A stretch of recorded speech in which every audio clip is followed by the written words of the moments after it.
Salam, 8-ci sinif 1-ci hissədən bugünkü dərsimiz olacaqdır limfa sistemi.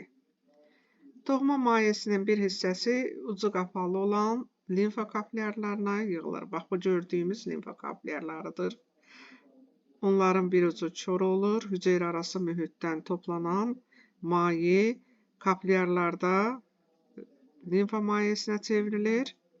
Onlar bir qədər iri olan limfa damarlarına keçir. Limfa damarları, ümumiyyətlə limfa mayesi rəngsizdir. Qandan fərqli olaraq onlarda eritrozit yoxdur. Hüceyrəsi sahələrdə limfa kapillərlərinə yığılan limfa, bax bu gördüyünüz iri limfa damarlarına yığılır.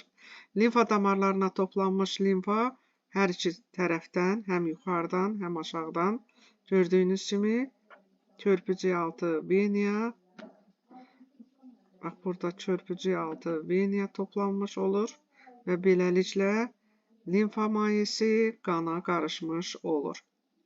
Limfa qeyd elədik ki, bir tərəfli istiqamətdə hərəkət edir. Onun hərəkətinə səbəb limfa damarlarını əhatə edən sklet əzəlləri və limfa damarlarının divarının ritmik yığılmasıdır. Limfa damarlarının daxilində limfanı geriyə axmağa qoymayan aypara qapaqlar mövcuddur ki, vena damarlarında olduğu kimi. Gördüyünüz kimi limfa dövranı boyunca bax belə gördüyümüz limfa düyünləri var. Limfa düyünləri xüsusi növ leykositlərin yetişdiyi və aktivləşdiyi mühüm orqan hesab olunur. Onlar zərərli maddələri, xəstəlik törədən mikroorqanizmləri zərərsizləşdirir, ölü hüceyrələri təmizləyir və orqanizmi müdafiəsini təmin etmiş olur. Limfa damarları ilə limfa düyünləri birlikdə limfa sisteminə əmələ gətirir. Bax, limfa damarları, limfa düyünləri birlikdə yaşıl rəngdə göstərilibdir təsvirdə. Limfa sisteminə əmələ gətirir. Bu sistem orqanizmdə qanın maye miqdarının və qatlığının tənzimlənməsində, mikrobların zərərsizləşdirilməsində iştirak edir. Öyrəndiklərinizi tətbiq edin. Verilmiş qrafikləri nəzərdən keçirin. Bax, bu qrafik ifadələr verilibdir. Gördüyünüz kimi birinci qrafik ifadə qanın hərəkət sürətini, ikinci qan təzyiqini, üçüncü isə damar mənfəzini göstərən qrafik ifadələrdir. İndi müzakirə edin, bizdən soruşulur.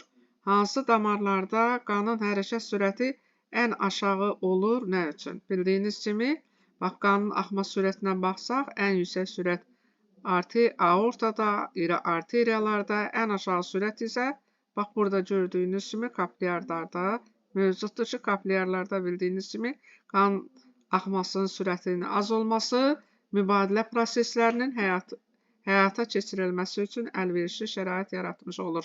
Yəni, kapillərlərdən qidalı maddələr və oksigen hüceyrə arası mühit vasitəsilə hüceyrələrə çatdırılmış olur, parçalanma məhsullarını və karbon qazını toplayır. Soruşulur, sizcə hansı damarlarda qan təzyiqi ən yüksək olur? Fikrinizi əsaslandırın. Qanın təzyiqi millimetr civə sütunu ilə qeyd olunubdur. Bax, gördüyünüz kimi ən yuxarı təzyiq olacaqdır. Həm sistolik, həm də diastolik təzyiq olacaqdır. Aorta və iri arteriya damarlarında. Bax, bu çəkirəm, bax, burada. Bundan başqa, orqanizmdə kapillər damarların ümumi mənfəzinin arteriya və venaların mənfəzindən böyük olmasının səbəbi nə ola bilər? Baxırıq. Damar mənfəzi verilibdir kvadrat santimetrlə. Bax, mənfəzə baxsaq görərik ki, arteriya, aorta, arteriyalarda mənfəz azdır. Amma fikir verin, qrafik ifadə maksimal təzyiq kapillərdə. Bax, kapillərin tuşunda bax, fikir verin. Deməli, ən çox mənfəz olacaqdır kapillərdə. Çünki insan orqanizmində olan qan kapillərlərinin miqdarı həddindən artıq çoxdur. Bax, venanın da mənfəzi yenə aşağı düşəcəkdir.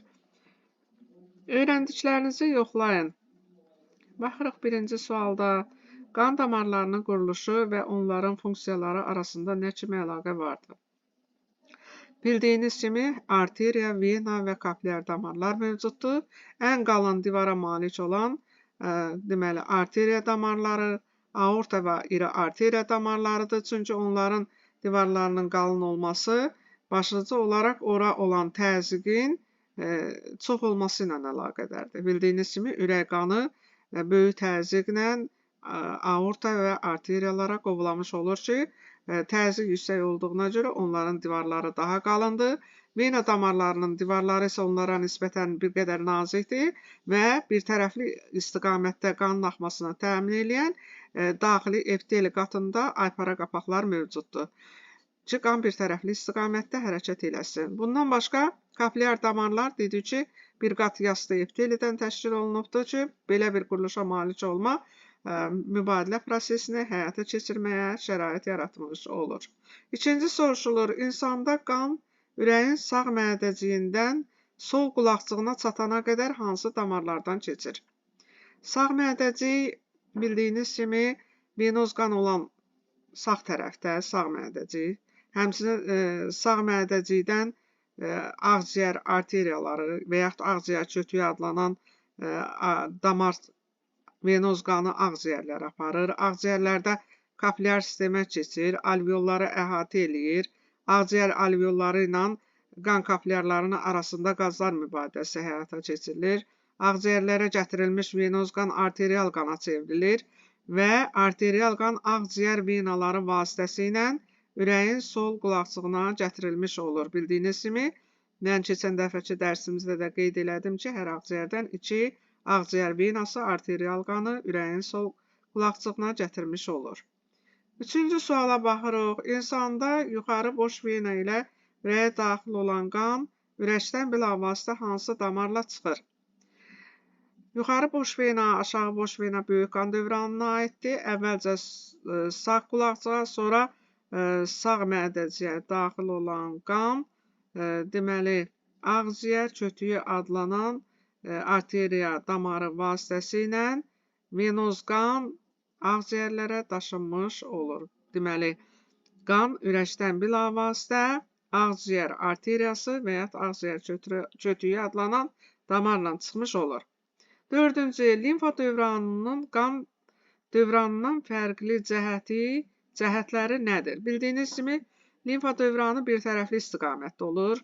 Limfa kapillərləri toxuma mayesini yığaraq limfa mayesini əmələ gətirir və onu bir tərəfli istiqamətdə deməli, körpücük altı venaya daxil eləyir. Körpücük altı venaya çatana qədər iri limfa damarları olan yerlərdə limfa düyünləri yerləşir. Limfa düyünlərində xüsusi növ leykositlər mövcuddur ki, onlar aktiv olaraq damarların divarından çıxa bilir.